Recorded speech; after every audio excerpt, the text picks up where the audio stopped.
I come from a country, Lebanon used to be the only majority Christian country in the Middle East. Most people don't know that. When they think of the Middle East, they think it's all Islamic countries.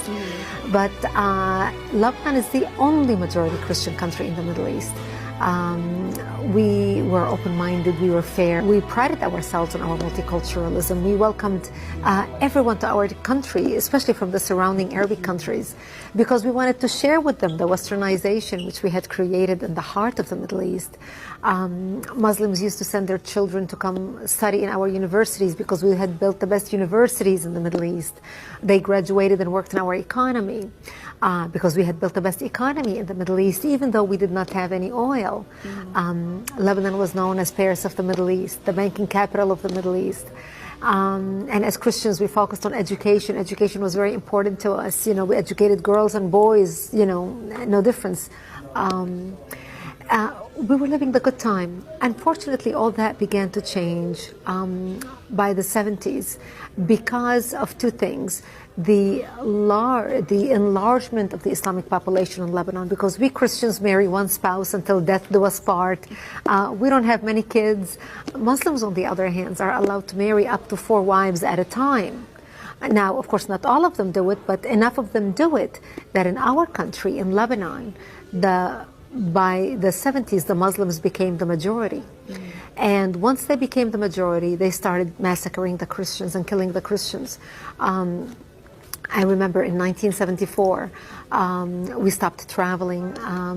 We used to go spend Christmas and Easter in Beirut with the rest of my family.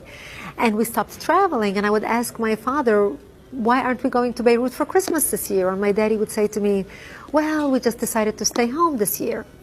And you know, I couldn't understand why. And later I learned is because Muslims started setting up fly-by-night checkpoints, and they would stop Christian cars traveling.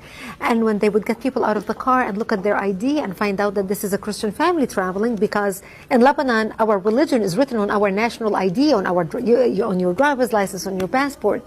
So when they see that this is a Christian family traveling, they would get everyone out of the car and shoot them in cold blood. So we became prisoners to our homes and our cities and our communities. And that's the reason why we stopped going anywhere.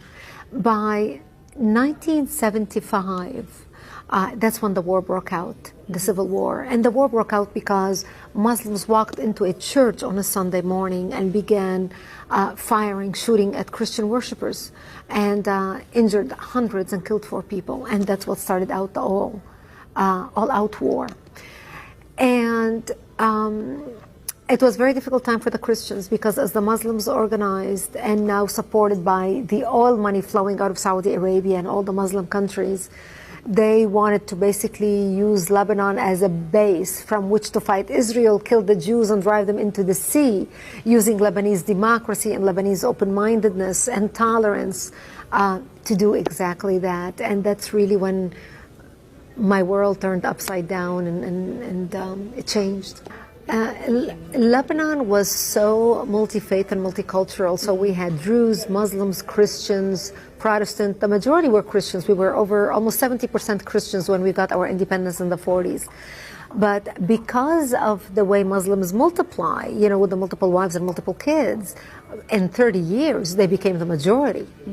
And when we got our independence from France in Lebanon, because we are, you know, Judeo-Christians, you know, come from Judeo-Christian culture, we're very fair. So we made sure we divided the government to make sure that Muslims have representation. So the president of the country was Christian, the prime minister was a Muslim, the prime minister, you know, the secretary of state. We had different assignments for different religions. But the Muslims became the majority. And once they became the majority, they were no longer tolerant of the people who took them in and accepted them and included them in the country. They felt they were not a part of the country. They felt they were a part of the Islamic Ummah or the Islamic nation.